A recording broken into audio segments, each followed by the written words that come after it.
the what do you call it? Program book, Hi program book. everyone, I want to start to present my paper turbulent flow estimation by means Yeah. wavelet transform. Okay. Should be alright.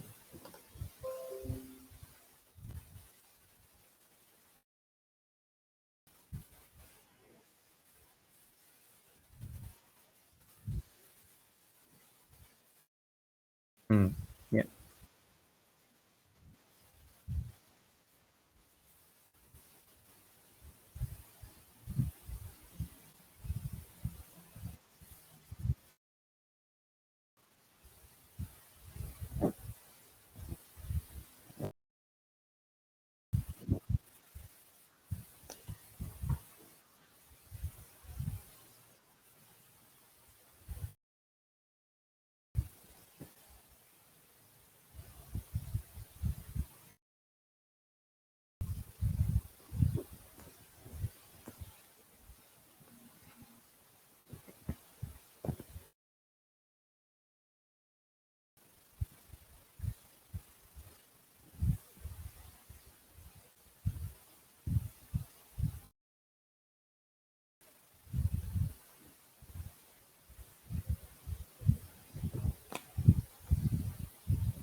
Yeah, yeah, I can hear you. Yes.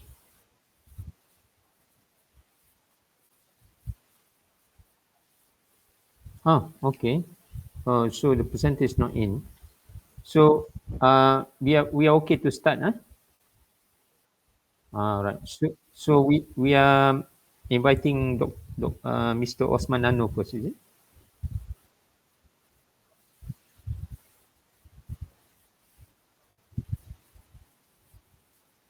Yeah, yeah. Okay. All right. I think we can do that. All right. Okay. So I'll yeah, yeah. You're saying? Hmm. Yeah. Okay. Mm-mm. Yeah. Yeah.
Okay. Assalamualaikum warahmatullahi. Very good day to all. Especially thank you to our Hi presenters everyone, who are I want to start to kind enough present to join in, my paper even though Turbulent we're doing Flow it Estimation virtually. by Means But I Wavelet also wish to Transform. thank I am Ahmed. for making this uh, Icper to be a success for the remaining two days of these 2 days. Without further ado, I wish to invite the first presenter, Mr. Osman Anur from University Technology Petronas. He's presenting turbulent wavelet transform. So without further ado, I will now invite him to present. Thank you.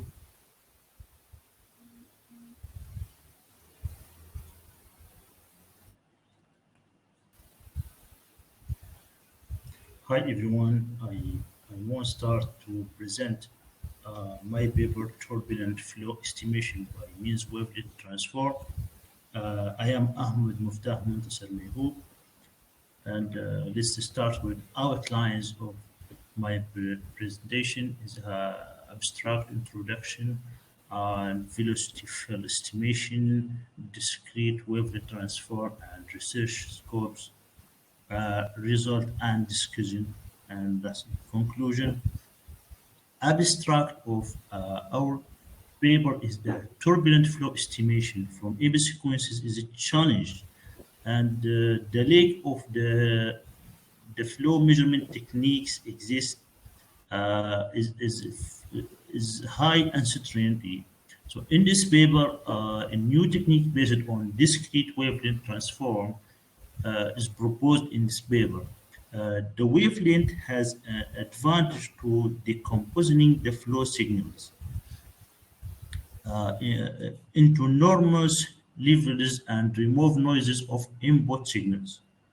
The flow signals are composed using district wavelet transform into multiple levels.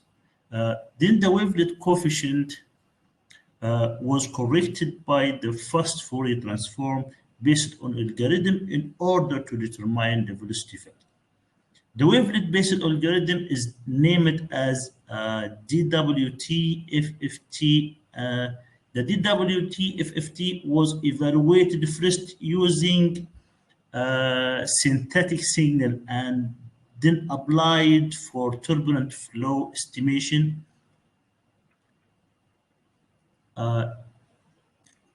In this work, the first signal length is simulated with length of 1,000 signal and delay by 300 to generate the second signal. Then the first step to validate our developed algorithm in this paper is to find this delay value. For each level of wavelet, the time delay will be estimated to find the optimum level of accuracy estimated the delay of random signals. As figure 1 show, the symbol of simulated random is a reconstructed signal.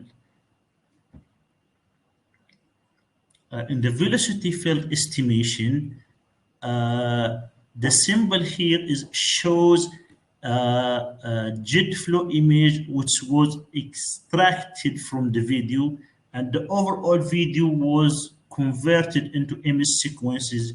Then flow region is curved for each image saved in 3D matrix in order to estimate its velocity. In district wavelet transform, district wavelet transform is a common approach in signal image processing field. This decomposed any signal image into multi-levels in order to analyze the single image in both time and frequency domain simultaneously. Yeah, I can see the slide, In but I cannot hear. our paper, the simulation result is the relative error in estimation time delay for the 5 wavelet decomposition level with various level of SNR. Both signal decomposition level and noise level affected directly accuracy to algorithm time delay estimation. More wavelet decomposition level increases the error estimation from level 1 to level 5, as we see in the figure 5. Signal the level from 1 to 5 respectively, increasing the composition signal using this district wavelet transform usually leads to reduction the signal length by factor of each level, as we shown in the figure 1. To evaluate the stability of this district wavelet transform and Fourier transform, algorithm against random noise, in which the noise power is constant. The time delay value estimate 10 times for each SNR values. The summary is presented in the table 2. SNR and average of delay, standard deviation, RMSE percent, and error percentage. Estimated time delay for 10 runs in each case of SNR. In turbulent jet flow results, by increasing the wavelet decomposition, noisy field was obtained. The artifact errors therefore increase, as we show in the figure 6C and D. This due to the loss of energy from one level to the next during wavelet decomposition. And reconstruction procedures, increasing the number of decomposition level usually increase the error in signal reconstruction. A good representation of the flow field can be obtained by first and second level of decomposition, as shown in the figure 6. The accuracy of DWT FFT algorithm was based on the proper selection of wavelet function that can be used to decomposition turbulent signal. 4 wavelet function, namely Debsh's, Simlet, and Koflet, and Haar wavelets were selected for comparison purpose. As shown in figure 7, jet velocity field obtained using different wavelet function. These four already mentioned. Almost similar velocity field was obtained using these four wavelet with a small difference. Although there was some similarities, the qualifications of nozzle velocity show some variation by the use of those wavelets. In figure 8 show the error in nozzle velocity estimation using the different wavelets for three levels of decomposition. The best result was obtained by coffee wavelet in the first level of decomposition with an error of 0.7%. Higher errors were obtained with the nozzle velocity was estimation with level 2 and level 3 as shown in figure 8. And figure 9 illustrates the relative error estimate in nozzle velocity estimation as relation to the vanishing moment. By increasing the vanishing moment from 1 to 5, the error reduced by a percentage of 73%. The same conclusion obtained by Darian when the Daubisches wavelet was used with different phasing moment for motion estimation. Therefore, the best vanishing moment when couplet function was used in nozzle velocity estimation in equal to 5. Conclusion of this work, new techniques were proposed for turbulent flow estimation from image sequence. The proposed technique is wavelet transform, which named as DWT-FFT. Various parameters were investigated to test the accuracy of DWT-FFT, including wavelet decomposition level, wavelet function, and the vanishing moment of wavelet function. The DWT-FFT algorithm was validated using both simulation signal and using experimental image sequence. Both simulated and experimental results show that the DWT-FFT algorithm was more sensitive to the wavelet decomposition level and signal noise. By increasing the decomposing level increases the error in the time delay. That's all. Thank you. All right. Thank you, Mr. Osman Ano, for the presentation. And I'm now opening to any questions that the audience have. You may put live Q&A, or if any of you is also a presenter and wish to present, you can also put up the question in the presentation chat, and I will read out the question if any. All right. Any comments? All right, for about 2 minutes or so. Thank you.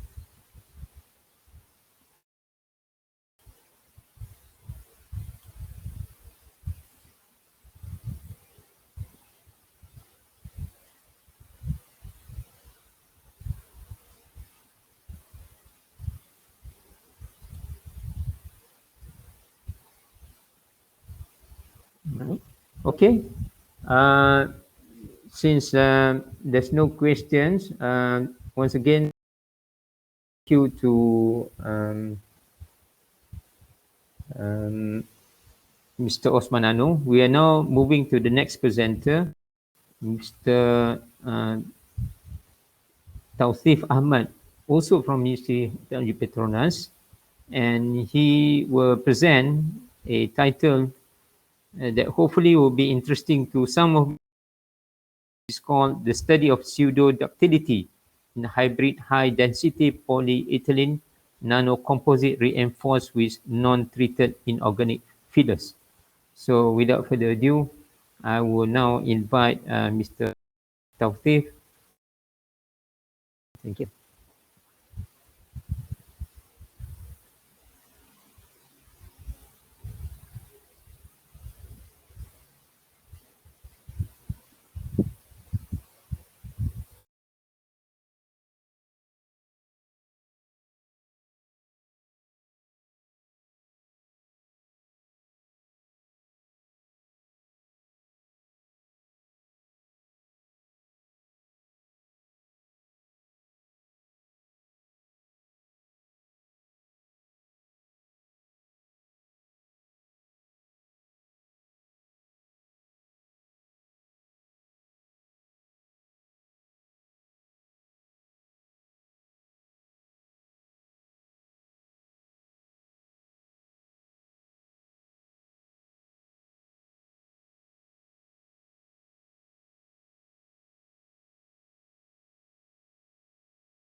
Sorry. Thank you to Mr. Tausif. I wish to inform that the presentation just now is just a slideshow presentation, no audio. Apologies on our side for not notifying you all on the matter. Nonetheless, if you have any queries, you can also post it either in the live Q&A box or in the so-called presenters chat. We will take that um, into the note, and also if the presenter is around to answer, then that will be entertained. All right.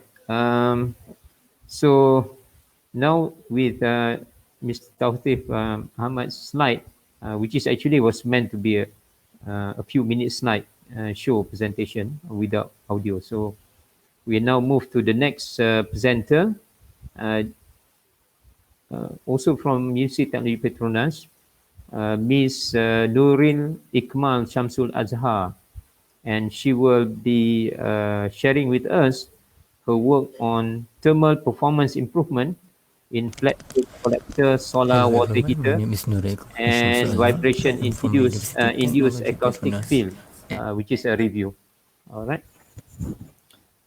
Okay. I now invite Ms. Nuril Ikmal Shamsul Azhar. Thank you. Hello everyone, my name is Nurek Shamsul Azhar. I am from Oh, University Technology Petronas, and I am going to present to you our review paper entitled Thermal Performance Enhancement in Flat Plate Solar Collector for Solar Water Heater. This paper aimed to review the recent research on flat plate solar collector thermal performance improvement and introduce thermal performance improvement using vibration method in flat plate solar collector. Currently, there are several collectors you can see in the market, which are flat plate solar collector, aggregated solar collector, for photovoltaic cell, or parabolic solar collector. So the solar collector in discussion in this paper is the flat plate solar collector application for domestic use.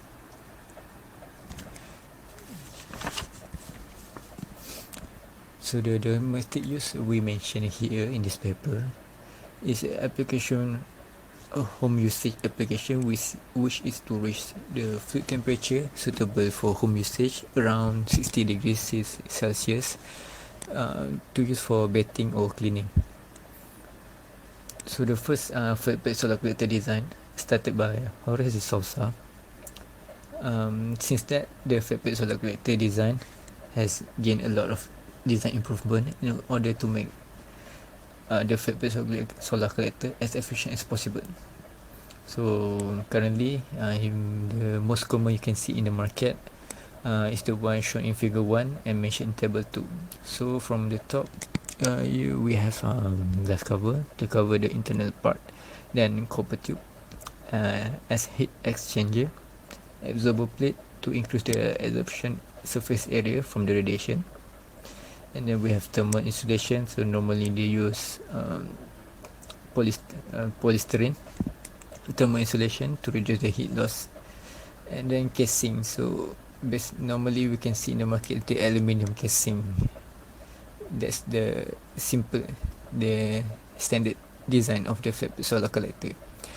So most of the thermal performance improvement for the flat plate solar collector, you can see mostly they are trying to improve the part mentioned in the table. So maybe they change the copper tube, make it bigger, make it smaller, glass cover, placing coating so that it can absorb more sunlight.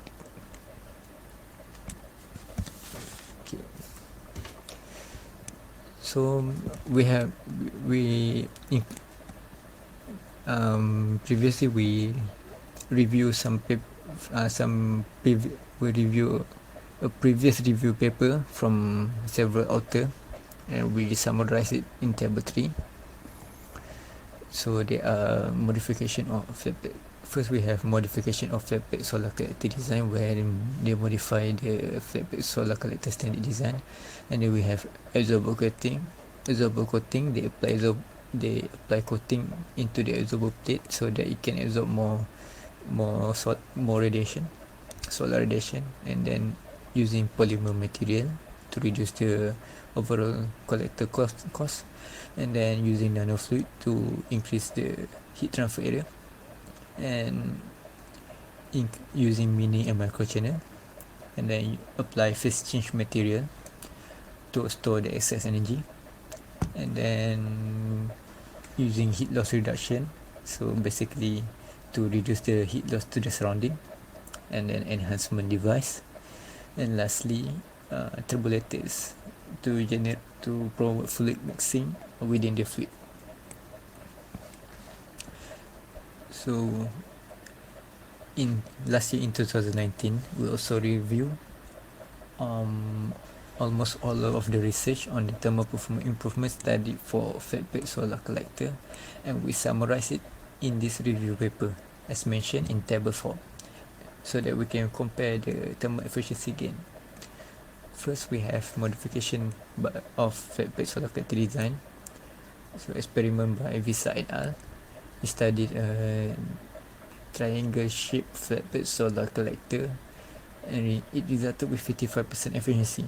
However, the real efficiency are not yet proven because the collector setup is experiment in a scale down setup. Then we have Tanah mode, where it studies storage tank with corrugated absorber and gains 67% thermal efficiency. However, the setup suffer with huge thermal loss during night time. Next, we have absorber coating by Muller.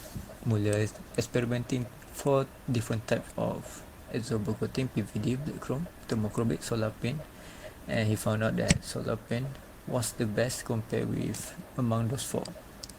And then in heat loss reduction category, Zoo, he experimented with transparent insulation material, and he concluded that transparent insulation material works better during winter, during cold operation, compared to without transparent insulation material. And then we have on the nanofluid, we have Tong et al., where he studies 2 types of nanofluid, aluminum oxide and compared with copper oxide, and found out that aluminum oxide was better than copper oxide. And next we have polymer material.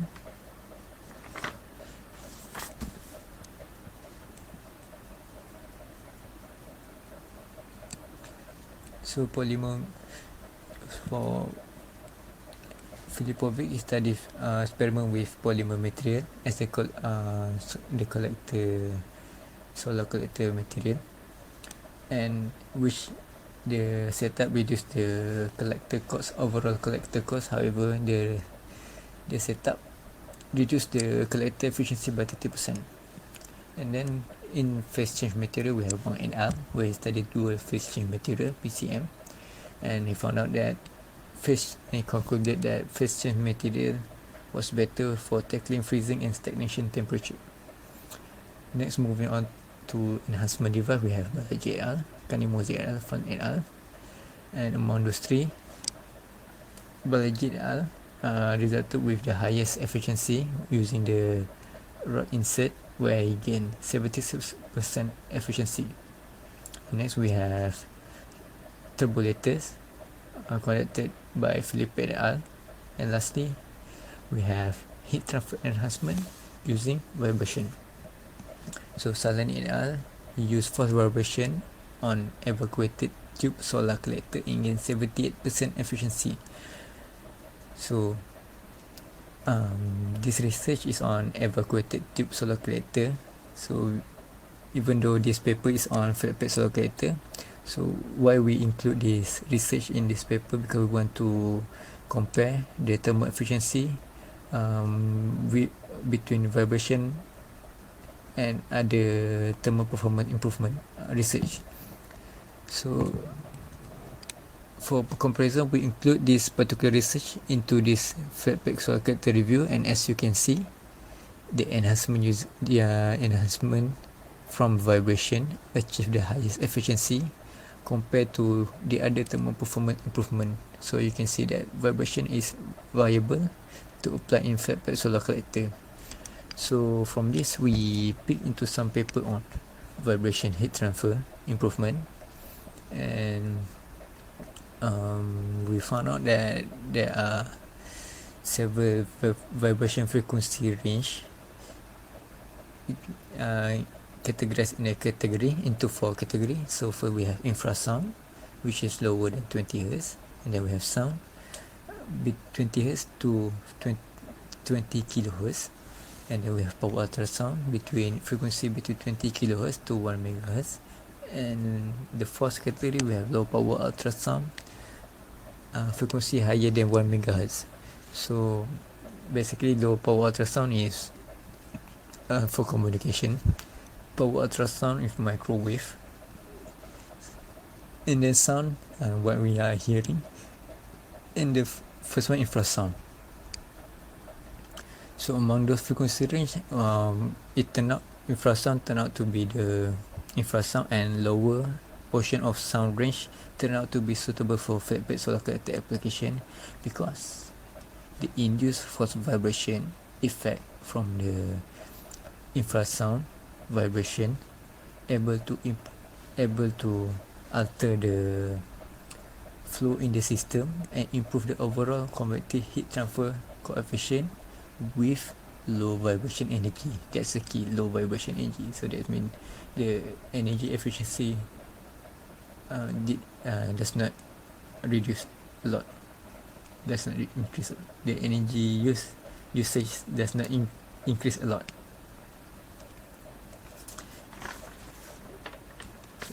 So during the review paper making period, we also found out 2 research that are into improving solar water heater thermal performance improvement using vibration.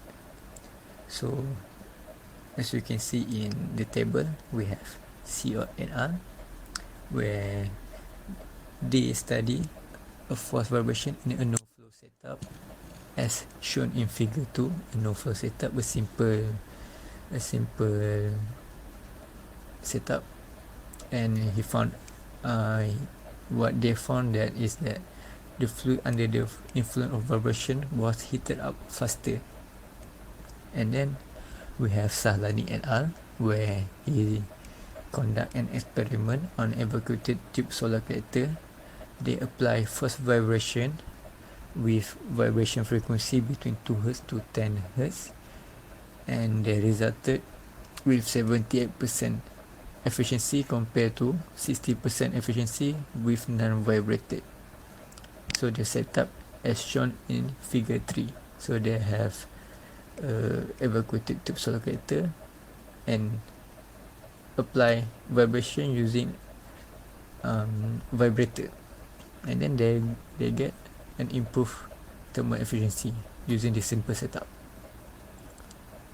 So as from these two research, we can see that using vibration as heat transfer improvement method was proven plausible. However, for now there are still no research to apply this method in flat plate solar collector. So maybe we should think on doing this research on flat plate solar collector, going a research on flat plate solar collector into vibration. Thus, from this review, we concluded that there are 10 methods for enhancing thermal performance enhancement, which are nanofluid, absorber coating, heat loss reduction, phase change material, thermal performance enhancement device, flat plate solar collector design modification, turbulators, mini and micro channel, and polymer material.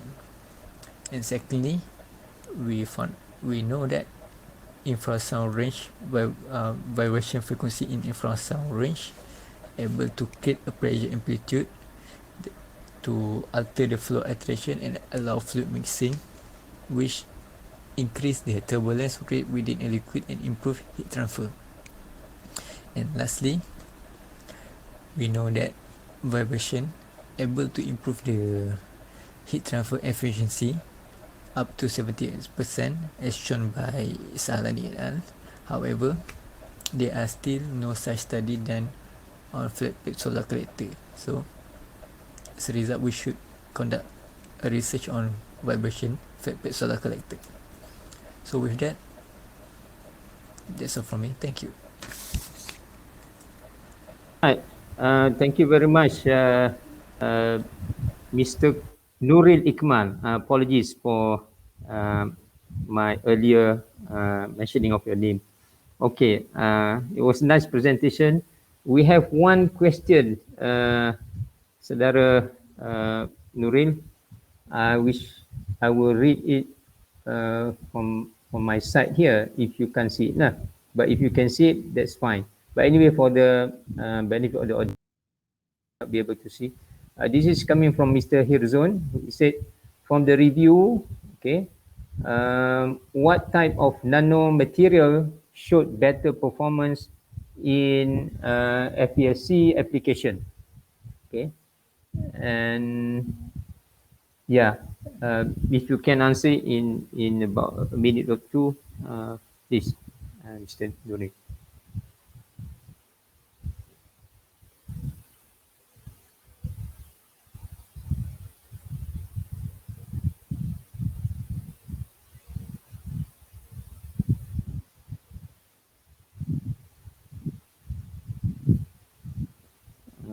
We can't hear from this side. Maybe you got your sound system mute or what? Can you?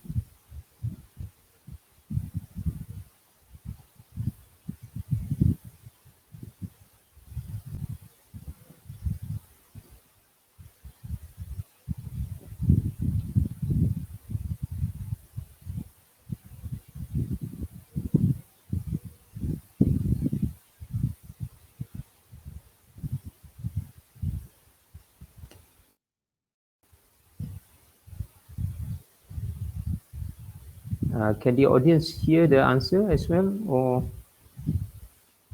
is it me alone that's not hearing it?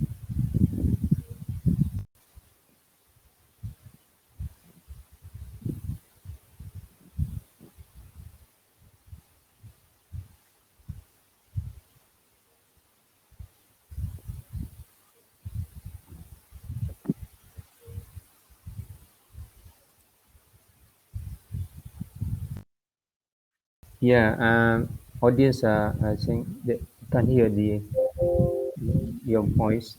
Uh,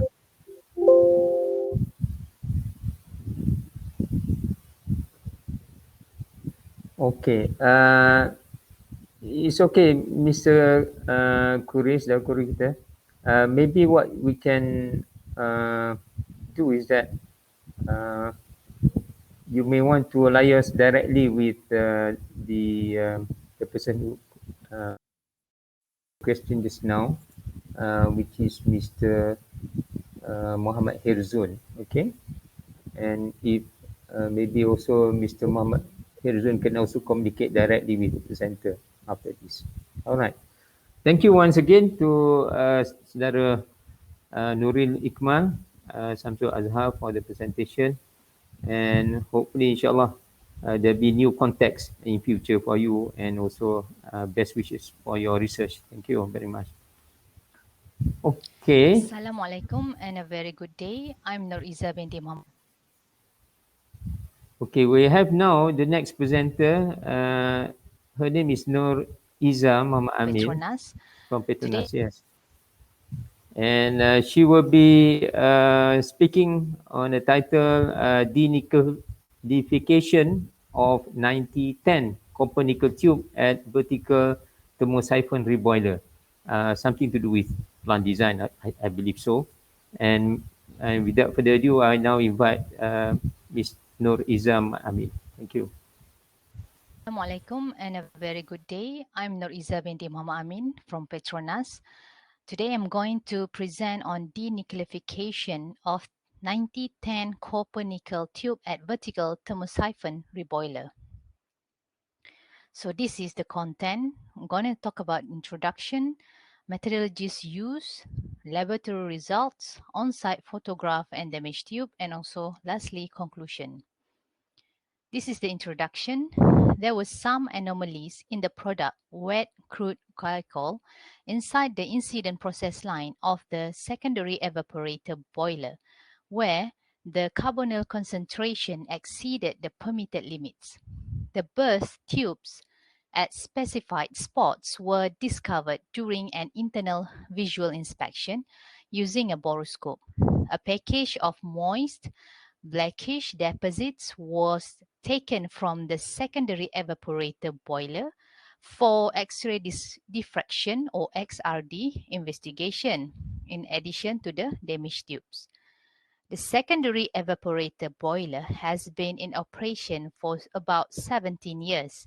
There was no maintenance or repair history as provided. So this is the design and operating specification of the boiler. So as you can see, there are 111 damaged tubes out of 4,296 tubes. And the material is CO4L cladding copper nickel 9010. Okay, now let's move to first methodology, which we use visual and microscopic examination. As you can see, the back label here, label upper, was made of 4 different sections that could be linked back together to form one individual tube, which is this is the tube 3. And the back label bottom also consists of 4 separate pieces and could be matched back to give 2 individual tubes and labeled as tube 1 and tube 2. Okay. This is for tube 1. The exterior surface had a silver metallic sheen in one area, whereas the rest of the surface was blackish with dispersed areas of reddish scale deposits. There was a localized rupture in the tube, as well as the weakening and abrasion markings. The inside surface was mostly covered in loose reddish scale deposits. This is for tube 2 and tube 3. A section of the exterior surface was also silver metallic in appearance, while the remainder was blackish with scattered patches of reddish scale deposits. There was a localized rupture in the tube, as well as wall weakening and abrasion markings. The inside surface was mostly covered in loose reddish scale deposit. Next, this is for tube 3. Throughout their lengths, the exterior surface has a similar metallic color and a yellowish tinge.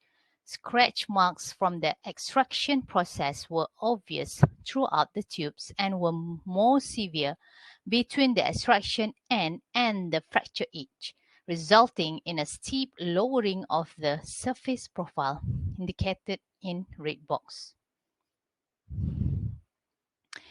And this is the deposits as received, appeared moist and blackish in color. Okay, now we move to next methodology, which is ultrasonic thickness gauge measurement. The reading were obtained at 8 points spread over 2 sides, as shown in the figure here. And the wall thickness values of the tube section were generally uniform with no significant deviation. Next is factography. This is the surface fracture for tube 2. The fracture surface was comparable with flat and rough portions and areas with a tiny surface area and a glossy look. The porous regions revealed by the flat and rough surface areas resembled damage caused by the alloying. And this is for tube 3, surface fracture. The fracture surface exhibit mostly dimples and smearing characteristics dispersed across the fracture surface, indicating overloading. Okay, next is energy dispersive X-ray or EDX analysis. This is for tube 2 results. According to the energy as dispersive X-ray or EDX examination, the deposits are mostly copper oxides with traces of chloride and also sulfur. And the base metal was similar to a copper nickel alloy. And the same goes for tube 3. Next is X-ray diffraction analysis or XRD. So this is the deposit. After drying, the preliminary EDX results revealed mainly carbon, oxygen, and copper element. And according to the XRD results, the deposit sample contained copper, copper oxide, mullite, and carbon. Next is metallography. This is for tube 2. The collapse was caused by a drastically thinned down wall which allowed piercing from the outside in while maintaining a reasonably intact circular form and interior diameter. And dealloying had corroded the exterior surface, resulting in a brittle, orangish, porous layer that separated and left behind a wavy foam. This is for tube 3. Necking induced by tensile overloading was the cause of the collapse. Aside from the neck portion, the tube was discovered to be rather intact with consistent wall thickness. The interior surface undulating contour corresponds to the groove formed during the extraction procedure. Similarly, the change in tube diameter was caused by the extraction process. And also, necking induced by tensile overloading was the cause of the collapse. Both tubes' base metals were the same with the austenitic structure and annealing twins. Next is micro hardness test. The base metal average hardness values were much greater than the impacted porous layer discovered in tube 2. The fracture at tube 3 was consistent with overloading as demonstrated by greater hardness values due to work hardening during necking.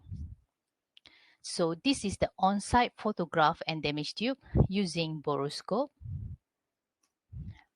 So as conclusion, the heat exchanger tubes primarily failed by an ongoing denickelfication or dealloying initiated at the external surface due to the leaching of nickel from the base metal and leaving behind a brittle and porous layer.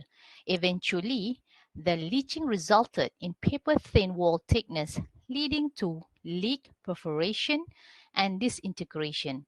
As seen in the on-site photograph taken using borescope, and the leaching was exacerbated by the presence of corrosive species such as chlorides and sulfides. The tubes were found to resemble copper-nickel tubes instead of 304L cladding copper-nickel 9010 tubes. Thank you. Right. Thank you very much, Ms. Nur Amin from Petronas. I believe there may be questions on. We'll be taking them and we'll be communicating with presenter accordingly. And as we move along, we are now approaching close to about 10 to 1. Without further ado, I will now invite Mr. Imtiaz Ahmed Shozeb, okay, from UC Teknik Petronas, and he will be sharing with us his paper presentation entitled A Comparative Review of Surface Modification Techniques between Physical Vapor Deposition (PVD) and Plasma Electrolytic Oxidation (PEO) for biomedical applications. So without further ado, I will now invite Mr. Imtiaz for the presentation. Thank you very much.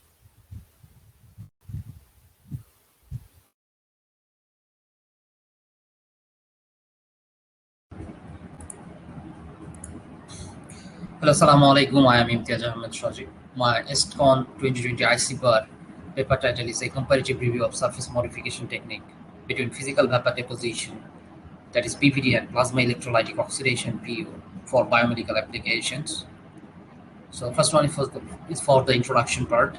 So if we go for the definition, then what is PVD? PVD, that is physical vapor deposition, is a family of coating processes in which thin films are deposited by the condensation of a vaporized form of the desired film material onto the substrate. So next one for that is PEO. So plasma electrolytic oxidation, also known as electrolytic plasma oxidation, that is EPO or micro.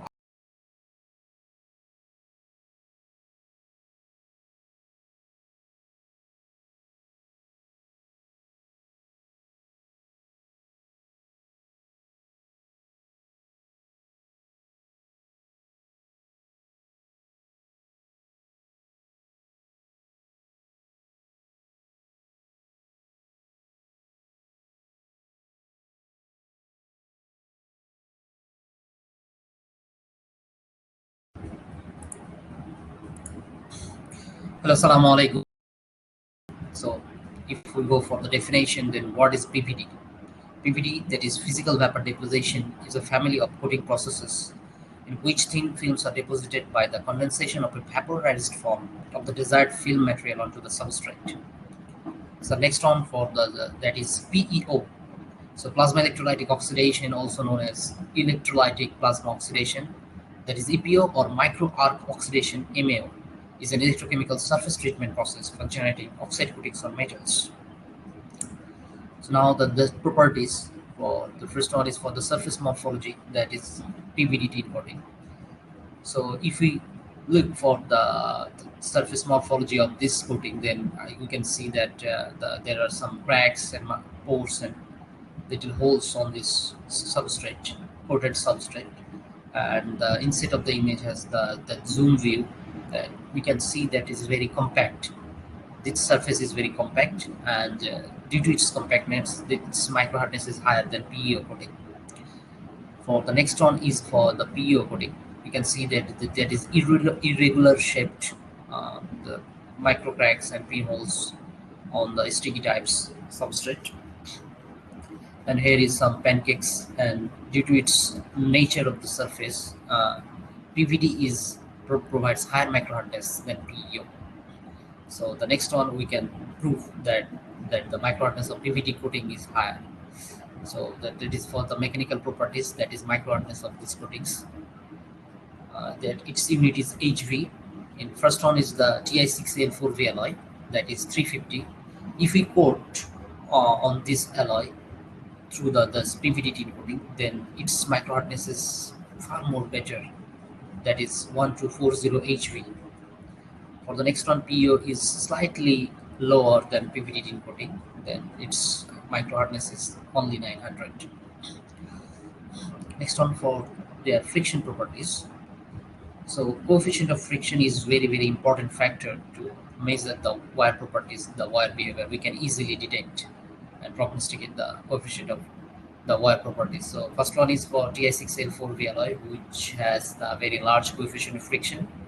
Then PVD tin coating is very lower, which is much better, and it can shows the very higher wire resistance than PEO. PEO is slightly higher than PVD tin. Next one was the wire properties, that is wire depth.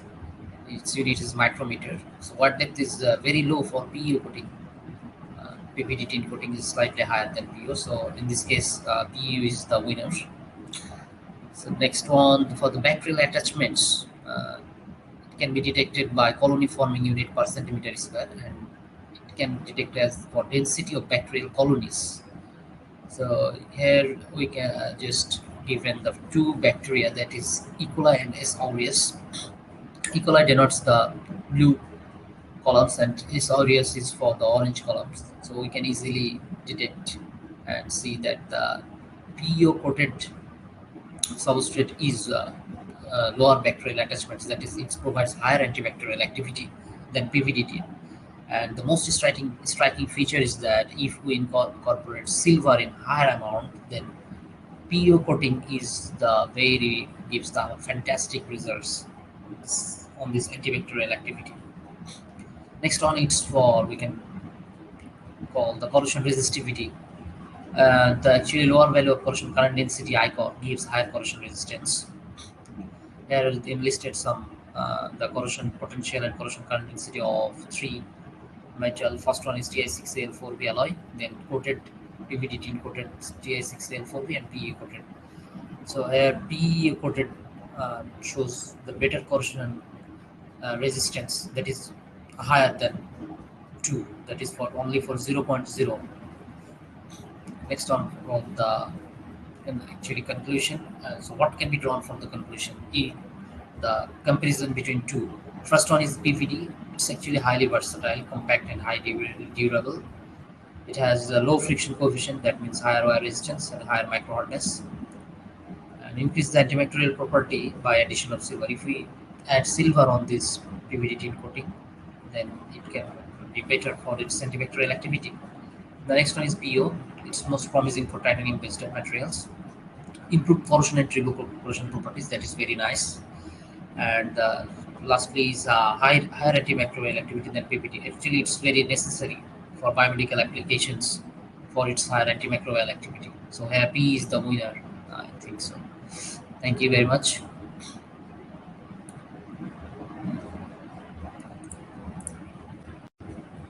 Thank you, yes, for a very smooth sailing presentation.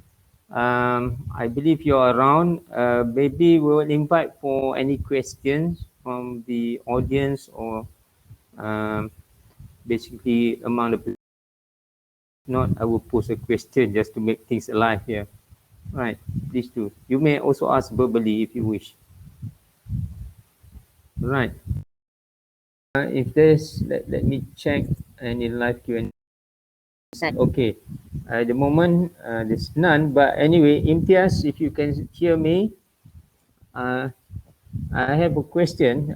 It's a layman question. Don't worry, it's not that technical. Based on your review, trend, what will be the trend in the application of your so-called findings, and especially for biomedical application? Do you see this will take up positively towards something of a something like that? So just like to know your view on the matter. Thank you.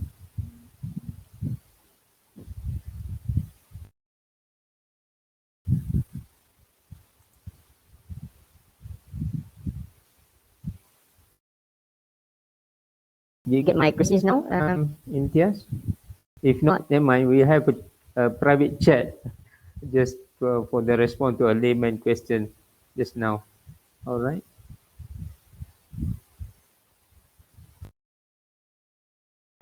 Ladies and gentlemen, if you got any more question, if you have anything.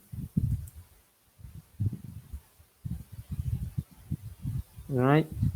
Okay. Since there's none, any at this point of, you go check the presentation.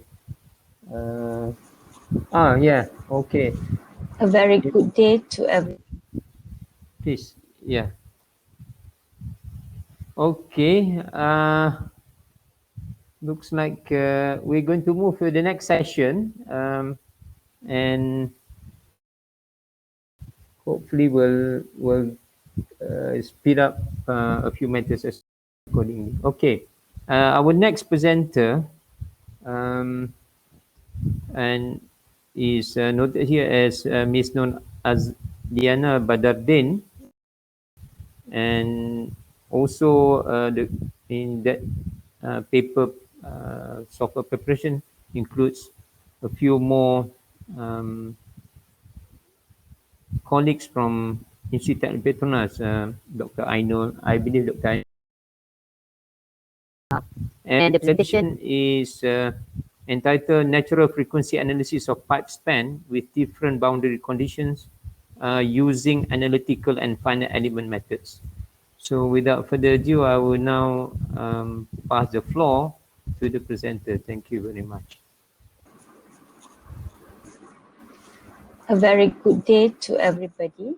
So my name is Ainul Akmal, I will be presenting this paper entitled Natural Frequency Analysis of Pipe with Different Boundaries Conditions using Analytical and Finite Element Method.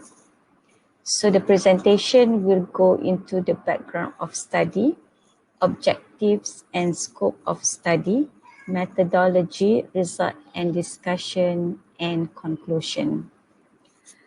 Piping systems are exposed to damage due to various reasons, including vibration. And normally a pipe vibrates because of many factors. And the most common factors are due to excessive pulsation, mechanical resonance, and inadequate supports due to various excitation mechanisms.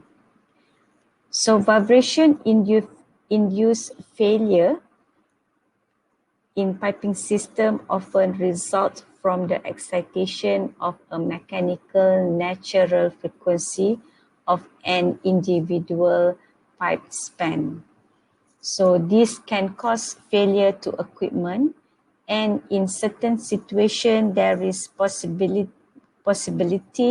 of the release of the containment of the process fluid, and typically the process fluid is inflammable or a dangerous product.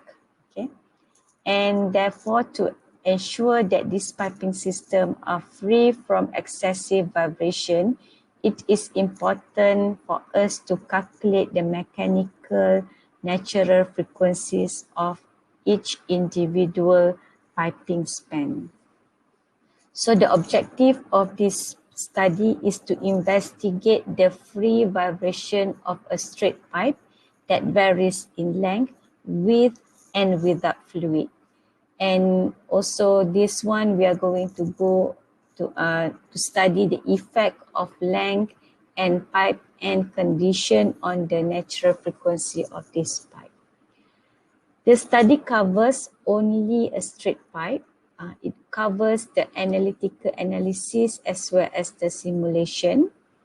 It covers the first mode of vibration of the pipe, and two pipe support are being considered in this study, which is the fixed free and fixed of both pipe with fluid and without fluid.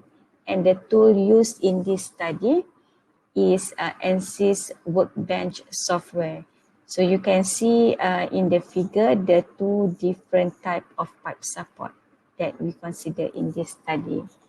The study will go into this simple methodology, where first we were going to collect the data collection of the pipe, and it will go into two flow. One is the analytical model analysis, and another one is the finite element analysis. Once we got the result from both analysis, the result is being compared, and then we develop the regression model using both results. Okay.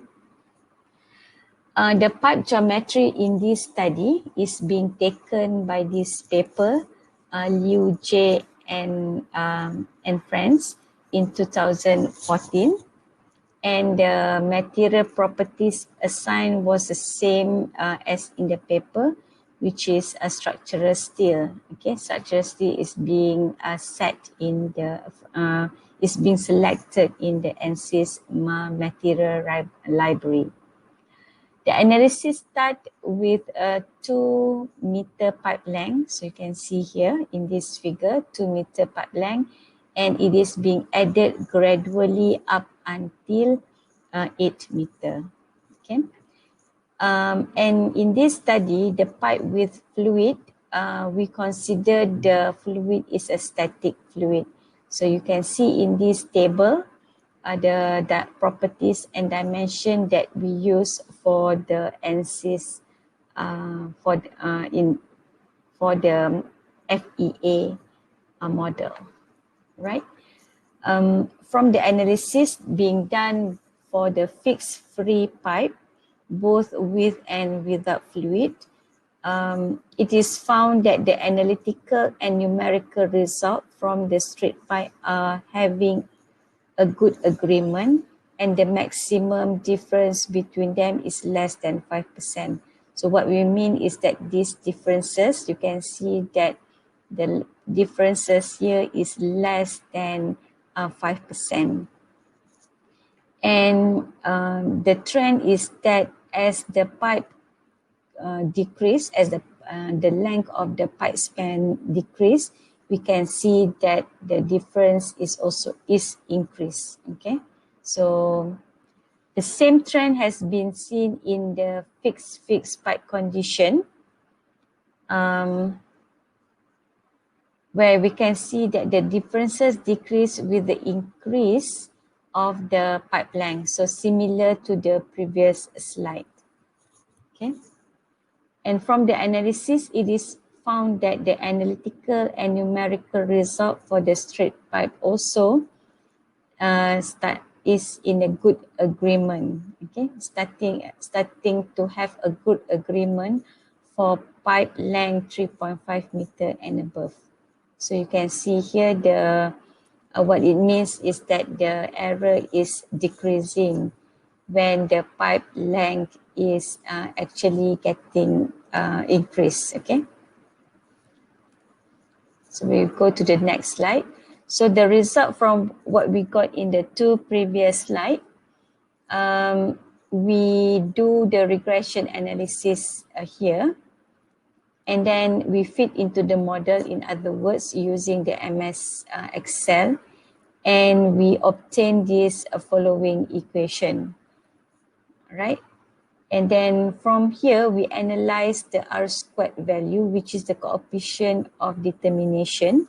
And we found that the coefficient of determination is actually greater than 0.8 for the cases that we have. So this is just some of the plotting that we show in this slide or in this paper. So you can see here the R squared is very good. Okay. So the conclusion that we can make from this study is that it gives us a simple approach in presenting the free vibration analysis for the straight pipe, that having two different type of boundary condition, which is fixed free and fixed fixed. And from the analysis, it is also found that the natural frequency calculated using the analytical and numerical result are having a good agreement. Okay. The natural frequency for the fixed free pipe is much lower compared to the fixed pipe for both the one with fluid and without fluid, while the natural frequency for pipe with fluid is actually lower than the pipe without fluid for both boundary condition. Overall, we can say that starting from 3.5 meter length, the natural frequency is going to decrease with the increased number of pipe length. Okay, however, if it is less than 3.5, we can see that the error is actually more compared to the analytical, or in other words, the natural frequency is going to increase. Okay, so these are the list of references that we have we use for this particular paper. And with that, I would like to thank to Yayasan UTP for this for funding this project. Thank you. Okay, thank you, Associate Prof. Dr. Ainul Akmal. I believe we have a question in our live Q&A. Is it coming up now?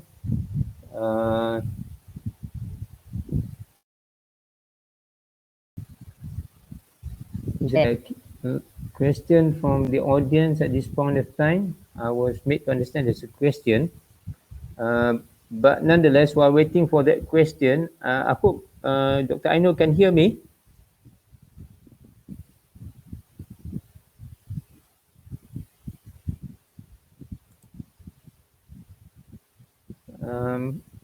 Is Dr. Ainul able to answer question now? Okay, yeah, you can hear. All right. Again, this is a layman kind of question. Your study relates to a specific pipeline material. If that's the case, is it, at this point of time? What will be your next type of pipe material that you'll be addressing? Knowing the fact that most oil and gas companies are nowadays moving to what do you call it, non-metal pipes. So I just can see the impact of your study against a new set of pipelines. Thank you.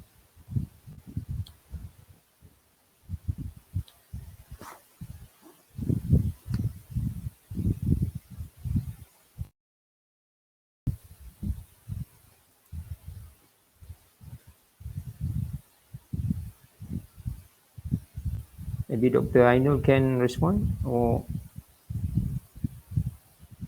if our technical team can assist her to be on the main stage.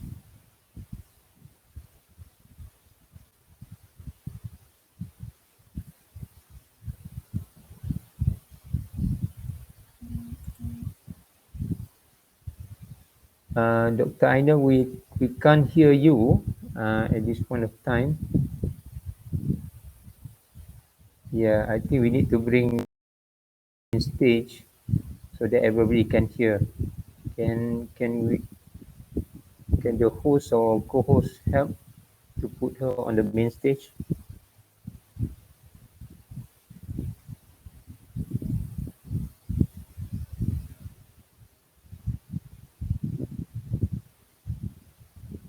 Yeah, at times using technology also there's a delay in bringing someone to the main stage. Yeah, yeah. Dr. Ainu is not in the main stage yet. Can someone help her put her in the main stage if possible?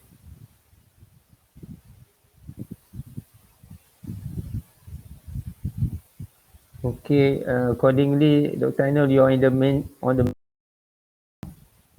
You may feel free to speak.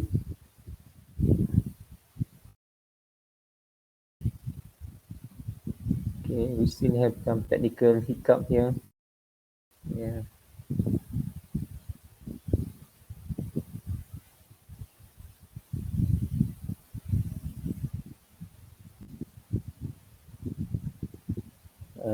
You can on the camera. Yeah, we can see you, Dr. Ainul, but we can't hear you. Maybe can use sign language, but that would take some ages to spell out. Okay. Is your camera on? Sorry, camera is on, but your audio. We're having problem with your audio. Audio on the side looks okay. Maybe on our side there's a cut off somewhere along the line. Bear with us. That I know if we can resolve it in about a few seconds, you can answer that. If not, then we can have another chit chat session with Teh Tarik if it's allowable under this MCO situation. Okay, right. Our hosts are checking. Right. Okay. Do you think we can assist? If not, then we'll just move on to the next presentation. Then don't worry about that. It's always we have been stressful for all year and a half or so, or year over a year. So don't worry. It's a few second stress. It doesn't take that actually matter a lot. Nonetheless, thank you once again to Dr. Ainul for her presentation, and hopefully for those who are interested to know more about her team's finding, you may touch base with her through the UTP connection or network accordingly. We are now in our last presentation session, and we are fortunate to have with us here Dr. Ammar Mirza, who's joining us from far, from Iraq. He's now with the University of Technology Iraq, and he'll be sharing with us a presentation entitled Effect of Hole Shape and Location of the Natural Frequency and Deformation of Composite Beams. And therefore, without further ado, I most welcome Dr. Ammar Mirza. Prof, thank you. Please join us. Bismillah ar-Rahman ar-Rahim. Effect of hole shape and location on the natural frequency and deformation of composite beams by Dr. Ammar Salim Hamid, Mechanical Engineering Department, University of Technology, Iraq. Our presentation outlines are introduction, numerical simulation of composite beams, experimental work, theoretical analysis, results, and conclusions. Introduction. Using the composite material is due to its excellent properties and weight reduction. It's used in many applications. One of such applications is the prosthetic foot, in which the weight reduction is very important. In this work, glass fiber with epoxy resin was used to manufacture the composite beams. The effect of same area hole shapes remove, square or circular, along with hole location on the natural frequency and deformation of composite cantilever beams were studied. Literature review. Different of web opening shapes, namely rectangular, hexagonal, and elliptical, were considered in partially and fully encased with concrete studies. The obtained results show that the elliptical web opening is efficient for the better behavior. Many parameters affected on the natural frequency, such as the cutout orientation, fiber orientation angle, and cutout shape. In this study, it was concluded that the natural frequency of composite plate is affected by the cutout location and fiber orientation. The data collected from the vibration test assist the designer to redesign the structure to avoid the failures by vibration and resonance condition, which leads to a maximum amplitude. The circular holes effects on the beam natural frequency was studied and shows the natural frequency value for the composite material with circular shape is more than natural frequency value of composite material with other cut-off shape. Numerical simulation of composite beams. 3 cases were studied here for composite beams. One of them is without holes, and the other beams with circular and square holes in a different position. In all cases, the natural frequency was theoretically measured with 3 modes. The boundary condition was applied as a cantilever beams. Maximum deformation was also measured in all composite beams cases by ANSYS software. Here, the 3 modes of the natural frequency in ANSYS. First mode, second mode, third mode, for all cases without any holes, with circular holes, and also with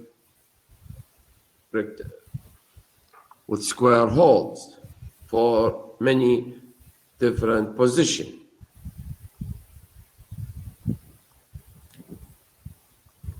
Experimental work. Main steps of this work include manufacturing the composite material and carrying out laboratory tests to determine the mechanical properties for composite material, along with preparing the composite beams by making the circular and square holes to calculate the natural frequency and maximum deformation. Here, composite material beam in this work used. Also, tensile test specimen dimensions for ASTM D3039, cantilever beam with the square holes in this location, and this is the hole shapes and locations in cantilever beams for the specimen that used in this work. Natural frequency. In this work, 7 cases were studied to calculate the natural frequency of the beams with dimensions 200 millimeters active long and 40 millimeters width, with 30 millimeters extra long for fixing. The specimen studies as beams comprise a subset of shell and plates whose widths are small compared with lengths. This permits motion in the width direction to be neglected, which reduces the dimensionality of models. The system was used to calculate the natural frequency experimentally, as shown in figure. It consists mainly of shaker type B and K 4808, frequency generator, amplifier, data acquisition type NI USB 4431, and power supply. All results were collected from the data acquisition by a computer through LabVIEW program.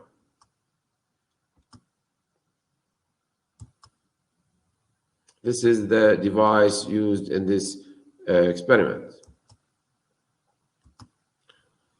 Theoretical analysis. In this work, the properties of the used material are shown in table below. Rule of mixture was used to find the composite modulus of elasticity by equation below. And this is the results.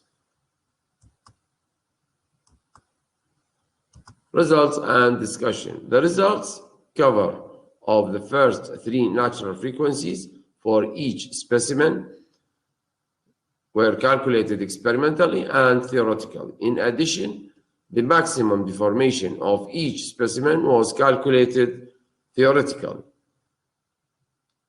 And here are the results seen in the table below. For all cases of beams.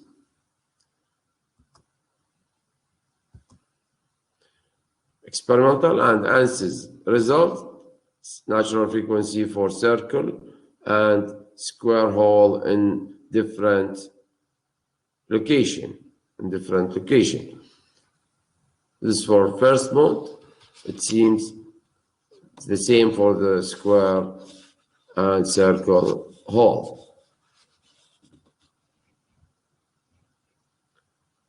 For second mode and third mode, it may be different. Maximum deformation. The maximum deformation for all specimens was theoretically calculated by using ANSYS program, and the results seen here.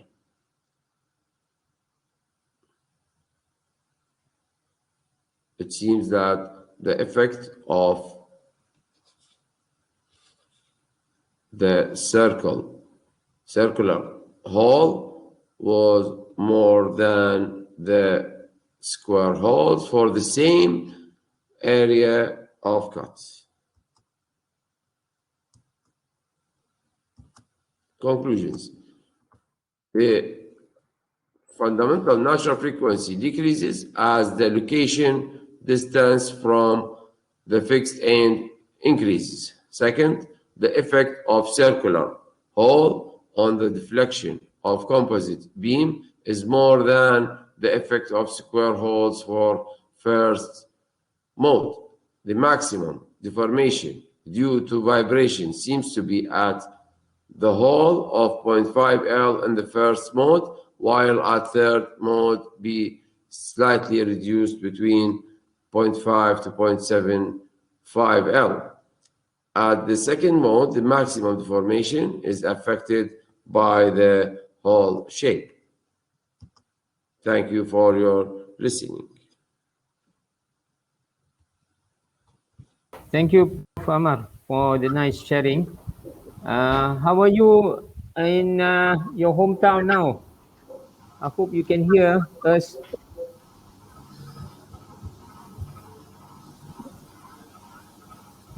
Yes, I hear you. Yeah, Mr. okay. Thank you. Right. Thank you very much. We're waiting for any question. Let's see if on our side here.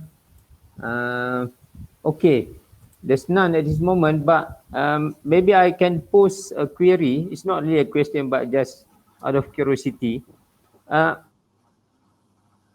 Later contributing to design standards and codes, especially for maybe dealing with composite beams, maybe in structures. Do you see in the long run, whatever you're finding will be later be to be included in codes?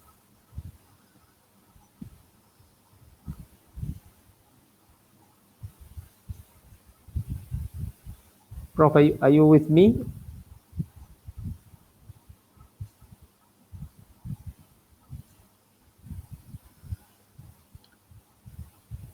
Can you hear us here?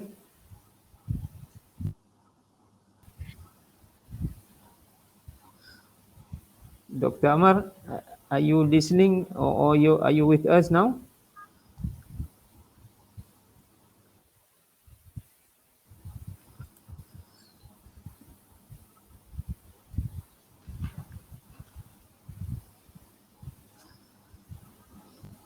Can hear.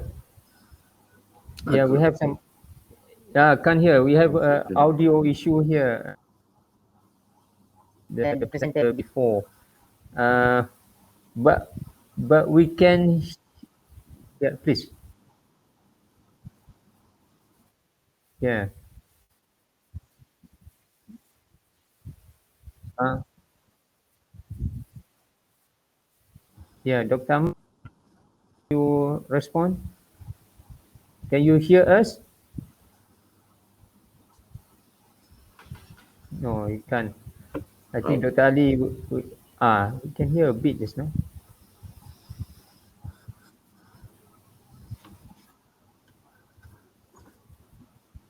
And you can on our side. Okay. Can hear, right? Can he see our discussion forum or chat so that he can? That's right.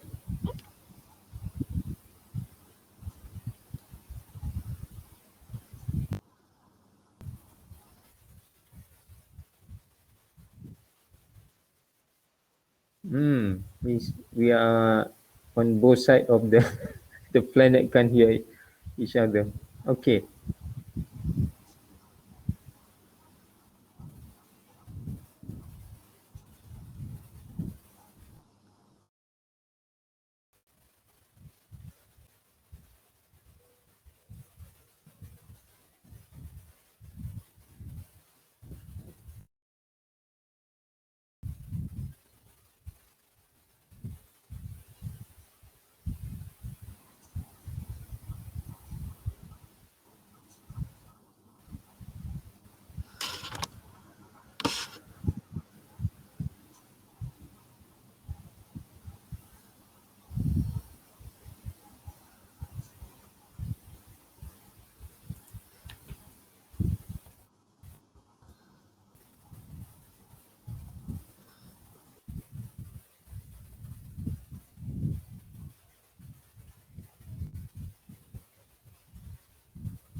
Can you hear me? Yes, yes, yeah,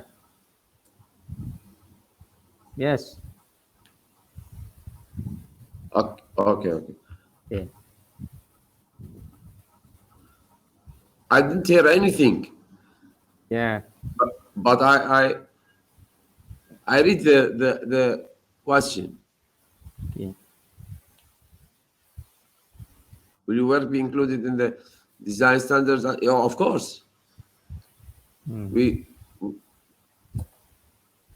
Of course we use the standards here, but only the answers. Maybe it's not use the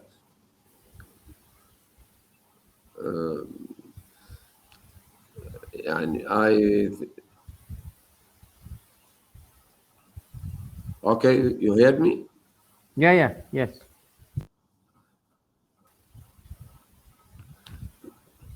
What the optimized length or optimized length for the specimen, you mean? Uh, can you hear me, Dr. Amar? Yes, it's 20, 20 centimeters, 200 millimeters, Oh, the length of the specimen, the active length. right. Okay. Okay. Thank you. We will now end the session. Okay. Thank you.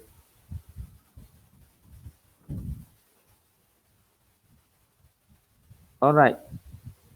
Thank you to Prof. Amar. We have some communication hiccup here. Earlier was okay. We have got some difficulties there to actually get a what do you call it, communication on both sides smoothly. Okay, ladies and gentlemen, we have come to the end of our technical session number 1 here. So I wish to thank everyone. I wish to thank especially the speakers and audience for making our conference what do you call it, a successful one. I also would like to apologize for any shortcomings, and